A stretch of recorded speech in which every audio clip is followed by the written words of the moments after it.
ژمارەك پرۆژە لە هەرێمی کوردستان وەستا بوون پێشتر بەهۆی ئەو زۆرفە و قەیرانە دارایی کە دروست بوو لە هەرێمی کوردستان دواتر ئەو مەشاکڵانەی کە دروست بوون لە شەڕی داعش و لەو شتانە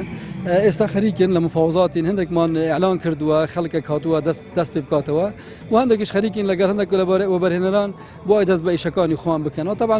بە تێکرا ئێمە 937 وڵاتی وەبەرهێنەرماندەوە لە هەرێمی کوردستان لە هەموو پارێزگاکانی هەرێمی کوردستان و ئێستا حاڵی حاضر ئیش لەناو 880 دەکرێت 118 پرۆژەشمان لەو کۆتایانە هەڵوەشاندەوە جارێکی تر ئەعلانمان بۆ کردەوە ئەمەش هەموو بۆ ئەوەیە ئەو پرۆژانەی کە وەستاون جارێکی تر دەست پێ بکرێتەوە ئێمە دوێنێش مهلەتێکی ترمان داوەتە هەندێک وەبەرهێنەر ئەگەر ئیشەکانی خۆیان دەست پێ نەکەن ئێمە لە مودەی هەفتەیەکی ئیجراعاتی قانونی خۆمان دەکەین و پرۆژەکانیان لێوەردەگرینەوە هەیە بەڵام لەوانەیە هەندێک مەشاکلی ڕوتینات تەسیری کردبێ ئێمە هەموو ئەو مەشاکلانە لا دەبین وەکو دەستەی وەبەرهێنەر دەبێنە پردێک لە بینی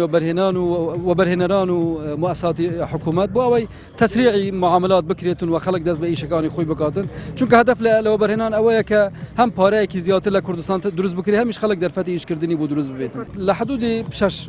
پرۆژە دەستیان بە کارەکان کردوتەوە لەو دوسێ مانگەی ڕابردوو ئەوانەی کە گەورەنە ئەوانەی کە بچووکن زۆرن ینی ئامارێکم لەبەردەستێن بەڵام زۆرن ئەوانەی کە دەستیان بە ئیشەکان کردوتەوە 118 پرۆژەمان هەڵوەشاندەوە و سزادانە ئەکید کە وڵاتێک هەڵدەوەشێنیەوە سزادانە ئەکید پرۆژان دەدرێنە خەڵکی تر ئەگەر کەم تەرخەمی کردبوو ئەکید یعنی کە تو وڵاتی وەبەرهێنان لە یەکێک سەحب دەکەوە سزادانەوە سزادانێکی قورسیشە